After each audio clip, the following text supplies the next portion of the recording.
welcome back to Movie Review Mom. Thanks for spending a few minutes with me while we talk about movies.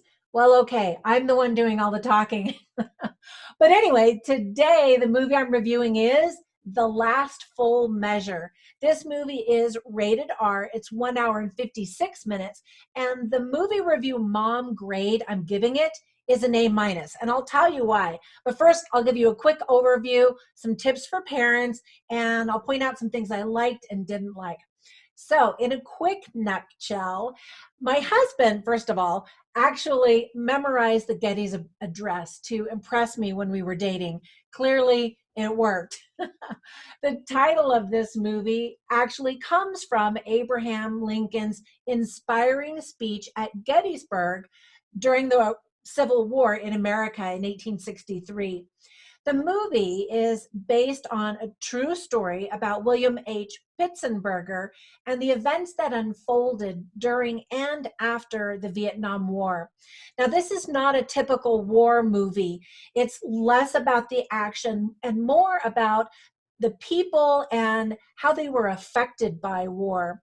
It combines some of the action of Saving Private Ryan, my all-time favorite war movie, with the heart and devotion in the movie Hacksaw Ridge. Another fantastic war movie that's still currently in theaters is 1917. Now, that one you absolutely have to see on the big screen. This movie that I'm reviewing right now, not so much. It'll be fine on streaming because the majority of it is talking and people visiting with some action in Vietnam as flashbacks. But the movie 1917, absolutely see it on the biggest screen that you can. It's very immersive, awesome. Be sure and watch my movie review for that one. See them both. Anyway, back to this movie. It's directed by Todd Robinson, and the talented cast includes two Oscar winners, Christopher Plummer and William Hurt. Love them both, and they're both fantastic in this movie, as well as 5 Oscar nominees, Ed Harris, Peter Fonda, Samuel L. Jackson, Amy Madigan, and Diane Ladd, all also fantastic in the movie. So first, my little shout out is that I'm so grateful for all of our brothers and sisters of arms who bravely serve in the military for our country, including my own father and one of my 4 sons. And speaking of my sons, my husband and I are crying and weepy. You know, we thought the movie was really powerful and touching. And then I asked my 19-year-old son, so what did you think of the movie? And he goes, yeah, it's a boomer movie. So there's that. Now, speaking of that, here are some more tips for parents. There is some violence, although nothing like Saving Private Ryan in terms of the length and the extreme violence and the blood and guts and all that. However, there is some blood and guts, dead bodies, violence, destruction, explosion. You know, it's war. There's some profanity, including F-bombs, and some crude language as well, expressions and things like that. You get some very close-ups of bloody and sometimes fatal injuries. There's a scene where these 2 men are standing at urinals in a men's bathroom, and you don't see anything. You see them from behind, you know. As a girl, I've always thought men's bathrooms are just weird. And then a man breaks a rabbit's neck, just kind of nonchalantly, and you're like, ah. So there's that. Now, the themes in this movie are so important and powerful and definitely worth talking about. Heroism, truth, bravery, courage, sacrifice, shame, PTSD, post-traumatic stress disorder, posthumous medals and why they're important, duty, commitment, government bureaucracy, and red tape. And while the movie is very powerful and great, it also, I mean, and touching and made me cry and all that, it also made me angry because of the red tape aspect of the story. Maybe that's just me, but no, I think most people are just going to be ticked off that that's kind of how it is, or at least how we think it is in Washington, D.C., and so frustrating. Anyway, back to the positive themes: love of a parent. And then Sebastian Stan plays a character named Scott Huffman, and he says, "You can't change the past." But John Savage plays one of the retired soldiers, and he says, "But you can change your perspective." And I think that's a really powerful lesson of the movie as well. Another one is a line by Dale Dye, who plays Senator Holt, and he says, "Usually we're judged by what we do. It's what we don't do that haunts us." And that haunting aspect of the movie is very strong and powerful throughout the entire movie. Now, some things that I really liked are, first of all, Sebastian Stan does a great job in this role, even though his character is completely fabricated. So yes, there are some elements of the movie that are not true, not accurate, and that makes it frustrating if you're trying to actually learn the true story. The character itself is a bit cliched and predictable. Now, Sebastian Stan will look familiar because he played Bucky Barnes in the MCU, and also in some MCU movies are his cast members Samuel L. Jackson and William Hurt. Love MCU. Speaking of Samuel Jackson, I really like him and have for many, many years, but admittedly, he kind of plays the same crusty character who just yells profanities, right? So I was actually really pleased that he provided a character with much more depth and nuances. So I was really pleased with him in this role. And this is sadly Peter Fonda's last film. He died recently of lung cancer. And what a great legacy of film that he has left. The score in the movie is just beautiful, especially at the end. At the end, you get to actually watch some interviews of some of the soldiers who were real life soldiers who took part of this story, which I always love. But this music is just beautiful and plays in the background while you get to hear them speak. So I thought that that was really powerful as well. Also, I really liked the color palettes that were chosen. For example, during the Vietnam War scenes where you're in the jungle, there's kind of a muted color palette that really looks like the 1960s or even films from the 1960s. So I loved that little touch, and it also aided in the transition of the timeline. I mean, it was pretty obvious when you're in Vietnam and when you're not, but still, a little color palette shift is also helpful for audiences. I've been a big fan of Bradley Whitford ever since I watched him in the award-winning TV show The West Wing. So I thought it was really fun to see him again as a character in Washington, D.C.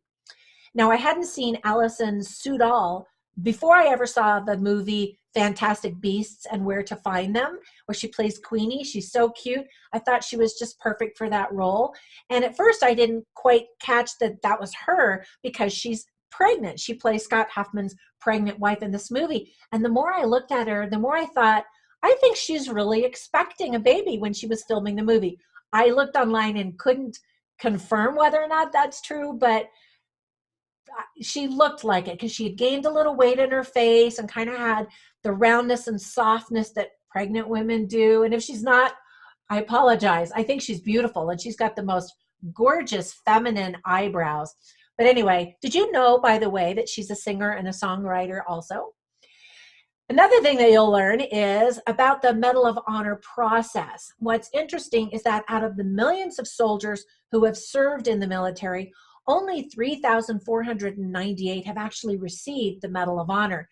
And even more shocking is that only a small handful of these soldiers were actually in the Air Force. And so the man who's the focus of this movie was in the Air Force and represents that military branch that has been so vital in so many wars. There are definitely some powerful scenes that will choke you up and pull tears out of your eyes. And the last scenes, especially, are so touching. There's a moment where someone points out, this is the power of what one person can do.